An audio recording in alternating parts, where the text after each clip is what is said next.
আপু আসসালামু আলাইকুম। ওয়ালাইকুম আসসালাম। কেমন আছেন? জি ভালো আছি। আপনারা কেমন আছেন? আলহামদুলিল্লাহ ভালো। আপনার নাম ঠিকানা যদি একটু বলতেন। কষ্ট আমার করে। নাম আখি। আর আপনার নাম আমার আঁখি। আঁখি হ্যাঁ, জি। নামের মেয়েরা তো অনেক ভালো। হ্যাঁ?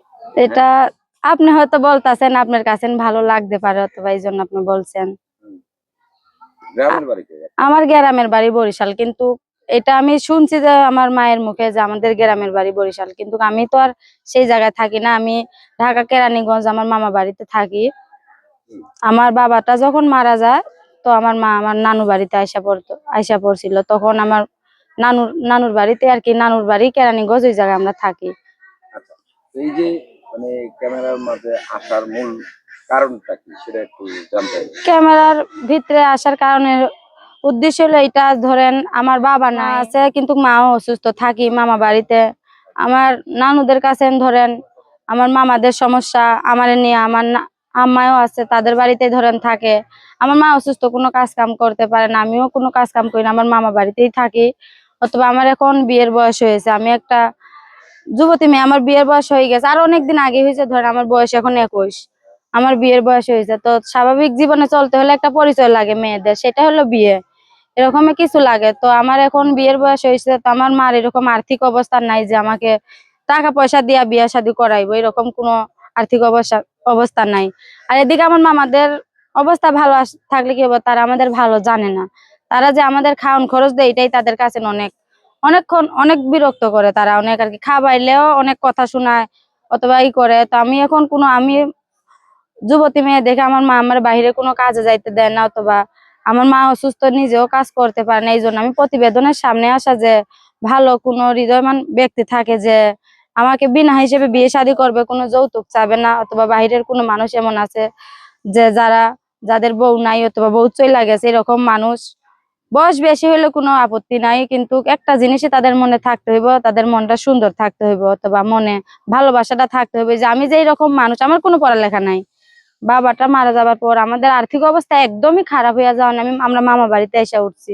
আর দাদুর বাড়ির কেউ আমাদের দেখে না, তারা আমাদের কোনো খোঁজ খবর নেয় না। আমার মাটা আমার অনেক কষ্ট করে বড় করছে। তো সেই জায়গা থেকে আমাদের আর্থিক অবস্থা অনেকই খারাপ। তো বিনা হিসাবে যারা যেহেতু আমার বিয়ে করতে চায় অথবা নিতে চায়, বাইরের কোনো ভাইরা যদি পছন্দ হয়ে আপু থাকে। আমি একটু জানতে চাই বিনা হিসাব বলতে কি? বিনা হিসাব ধরেন আমার বিয়ের খরচটা অথবা যৌতুক, এক কথা আছে না বিয়ে শাদীর ভিতরে শ্বশুর বাড়ি থেকে ফ্যামিলির তার থেকে মায়ের অনেক কিছু দেয় না, যেমন ঘর সাজায় দেয়, জামাইরে যৌতুক হিসাবে অনেক কিছু দেয় না। তো মানে সে কোনো খরচ দিতে পারবেন না যদি খরচ ছাড়া কেউ যদি জি জি আপনার জি দায় দায়িত্ব নিতে চায়, আপনাকে বিয়ে করে নিতে চায়, তাহলে আপনি তার কাছে যাবেন। জি আমি রাজি আছি। কিন্তু ভাইয়া আমি একটা কথা বলি, যে অনেক মানুষ আছে ফোন দিয়ে অনেক ধরনের কথা বলে, কিন্তু আমি সেই রকম মেয়ে না, অথবা আমরা সেই রকম, আমরা কষ্ট করে প্রতিবেদনের সামনে আসি। এটা যদি আপনাদের বুঝের মাধ্যমে আসে তো ফোন দিয়া কথা বলবেন, আর যদি খারাপ লাগে তো ফোন দিবেন না। একটা কষ্ট করে মেয়ে প্রতিবেদনে আসবে, অথবা অনেক মেয়ে আছে হয়তোবা তাদের হয়তো কোনো সমস্যা করতে পারে, কিন্তু সেই হিসেবে সব মেয়েরা এক না। যদি একটু বিশ্বাস করে কথা বলতে চায় আর বলতে পারে, বাইরের মানুষরা যেরকমই বয়স হোক, ধরেন যত বয়সী হোক, তার মনটা যদি একটু ভালো থাকে, ফ্রেশ থাকে, অথবা কোনো দায়িত্ব আমার উপরে তার থাকো স্বাভাবিক ভাবে থাকে, তাহলে আমি এরকম মানুষ পেলে আমি বিয়ে শাদী বসতে আচ্ছা চাই। বয়স তো আপনি বললেন যে কোনো বিষয় না। জি জি, বয়স কোনো বিষয় না, বয়স এখনকার দিকে হবে। দিনে মেয়েরা বেশিরভাগ বয়স্ক লোক কেন পছন্দ করে? এটা ভাই আমি জানি না, কিন্তু আমার ক্ষেত্রে আমি বলতেছি এটা কেন।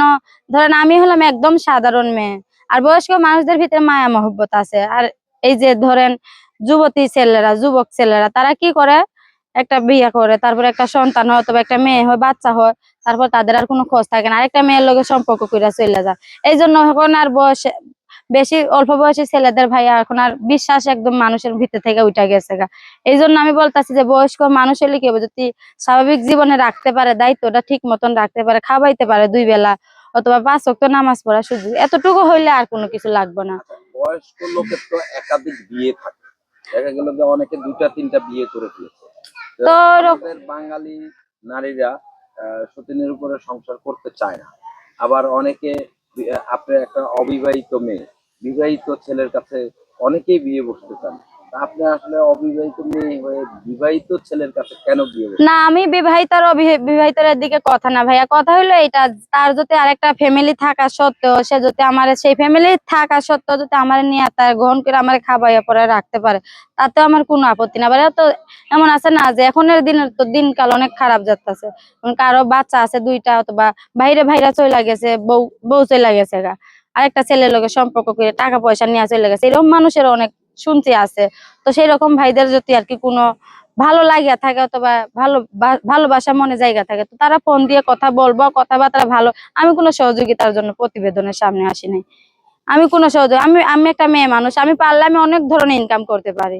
ইনকাম করাটা অনেক ধরনের আছে, আপনি কিন্তু আমার সহযোগিতা চাচ্ছেন না? জি না, আমি সহযোগিতা আমার সম্মানটা হলো আমার কাছে অনেক বড়।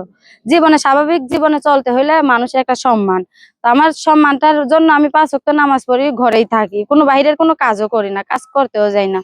তো আমি এই জন্য বলতাছি যে আমার কোনো সহযোগিতার দরকার নাই, যদি সারা জীবনের জন্য দায়িত্ব হিসেবে নিতে চান তাহলে আমি যাইতে রাজি আছি।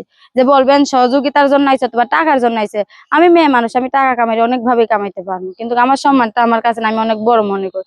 সেই সম্মান হিসেবে আমি যার বাড়িতেই যাবো সারা জীবনের জন্য যাইতে চাই। আচ্ছা, আপু আরেকটা কথা বলি। অনেকেই এরকম বলে যে আমি সহযোগিতা চাই না, আমি ভালো একজন স্বামী চাই, ভালো একজন জীবন সঙ্গী চাই।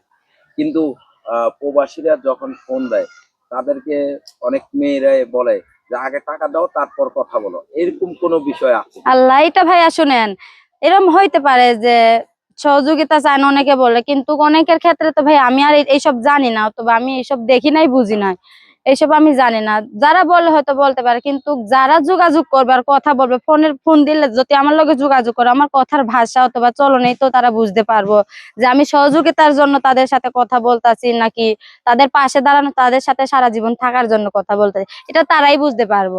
আমি যে এটা এখন ভিডিওর ভিতরে বলছি বা অথবা ফোন দিলে যে বলবো আমার সহযোগিতা করেন অথবা আমি খাইতে পারতাছি না, এটা আমি কখনোই বলবো না। এটা আমি ভিডিওর ভিতরেও যেটা বলছি, এটা আমি ভিডিওর বাহিরেও বলবো, যে ফোন দিলেও আমি এটাই বলবো যে আচ্ছা, আপনার মা বাবা আছে?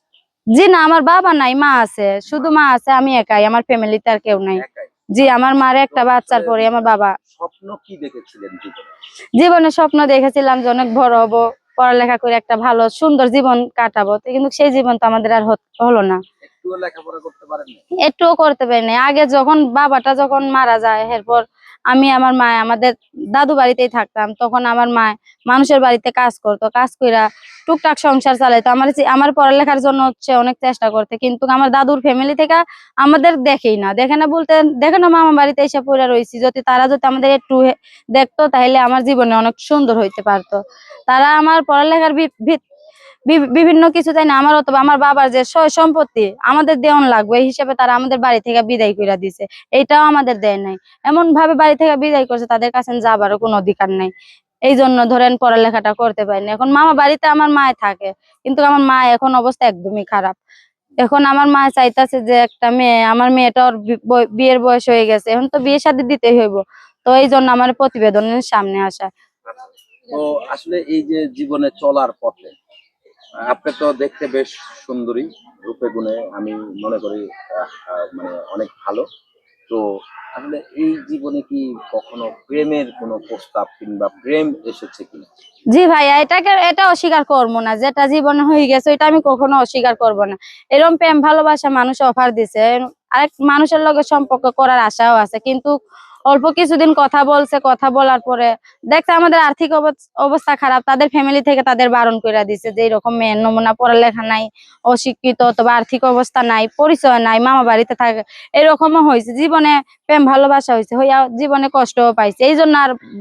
এই জন্যই তো বলতাছি যে যুবক ছেলেদের আর বিশ্বাস হয় না, এই যে জীবনে কষ্ট পাইছি বিধাই বলতাছে। কতদিন প্রেম করেছেন? না, বেশি দিন করি নাই, অল্প কয়দিনই প্রেম করছিলাম, ধরেন 6 মাস এরকম প্রেম করছিলাম। সে আমাকে বলছিল যে তোমার বিয়ে কোথাও শাদী ঘুরতে কর। গিয়েছিলেন? জি না, এরকম কিছু হয় নাই, আমি তো বললাম আমার মামা বাড়িতে থাকার পরে এরকম কিছু হয় না, আর কি মোবাইলের মাধ্যমে একটু যোগাযোগ হয়েছিল। সে আমাকে বলছিল, দায়িত্ব নিতে চাইছিল, বলছিল তোমার যতই আর্থিক অবস্থা হোক আমি তোমার পাশে থাকবো, তোমার সারা জীবনের জন্য রাখবো, এরকম বললা। তাদের ফ্যামিলি থেকে বারণ করছে, তারপর তার কোনো খোঁজ আর পাই নাই, ফোন দিলে হচ্ছে ওটাই নাই, সে আবার এখন আরেকটা বিয়ে করছে, এটা আমরা দেখছি। এই জন্য আমার ভিতর থেকে যুবক ছেলেদের আশা উঠা গেছে। এই জন্য আমি একটা আদর্শমান দায়িত্ব হিসেবে বয়স্ক মানুষই চাই, যে যেহেতু আমার সারা জীবন আগলে রাখতে পারে। কোনো মৃত্যু তো এটা ওনার আগেও তো আমি হয়তো মরতে পারি, এটা তো আল্লাহ উপর আল্লাহ লিখছে, তাই না?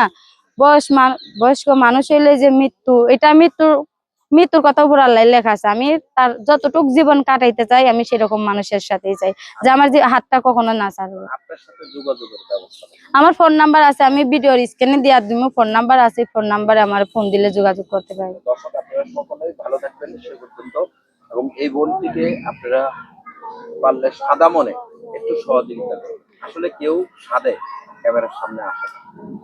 আর একটা কথাই দর্শকদের মাঝে আমি বলতেছি, আপনাদের কাছে একটা অনুরোধ, আপনাদের কাছে হয়তো যদি মনে বিশ্বাস থাকে আর পাশে থাকার জন্য ফোন দেন, তাইলে দিয়েন ভাইয়া, কোনো আজে বাজে কথার জন্য ফোন দিয়েন না। এটা আমি একটা কষ্ট করে প্রতিবেদনের সামনে আসা, এরকম কষ্টের ভাগিদার হইতে চাইলে ফোন দিয়েন, অথবা কষ্টের ভিতরে আইসা মিষ্টি মিষ্টি কথা 2 দিন শোনায়, এরপর আর কোনো খোঁজ থাকে না, এরকম কিছু করেন না ভাইয়া। সবটা মানুষ সমান না, বা সবটা মেয়ে সমান না। একটু বিশ্বাস জাগাইতে হইব মনে, যার লগে যে সম্পর্ক করব, কিন্তু এটা বিশ্বাস জিনিসটা হইলো বড়, এটা যদি করতে পারে। আপনাদের কাছে একটা অনুরোধ, কোনোদিন ফোন দিয়ে মেয়ে কোনো কথা বলার জন্য দিয়েন না, যদি পাশে থাকেন তাইলে দেন সহযোগিতা, এটা আপনাদের ব্যর্থতা। আপনারা যদি দেন তো আমি কখনো এটা বলবো না যে সহযোগিতা, আমার যত আর্থিক অবস্থা খারাপ থাক, আমি শুধু একটা সুন্দর মনের মানুষ, বিয়ে শাদীর জন্য আমি প্রতিবেদনের সামনে আমার দায়িত্ব হিসেবে যে বিয়ে করবো, এতটুকুই আমি চাইলে হইব, আর কিছু না। ঠিক আছে, তো ভালো থাকবেন, সুস্থ থাকবেন। দর্শক, বিয়ের সাথে দায় দায়িত্ব ইউটিউব কর্তৃপক্ষ নেয় না। আপনারা আপনাদের নিজ দায়িত্বে যাচাই করে তারপর মোটা অঙ্কের টাকা পয়সা দিয়ে তাদেরকে বিয়ের সাথে যদি করেন, সেই প্রতিশ্রুতি একমাত্র আপনাদের দায় দায়িত্বে আমরা ইউটিউব কর্তৃপক্ষ তাদেরকে তুলে ধরি। বিয়ে শাদীর বিষয়গুলো আমরা দেখি না। সে পর্যন্ত সকলে ভালো থাকবেন, সুস্থ থাকবেন। আল্লাহ হাফেজ, আসসালামু আলাইকুম।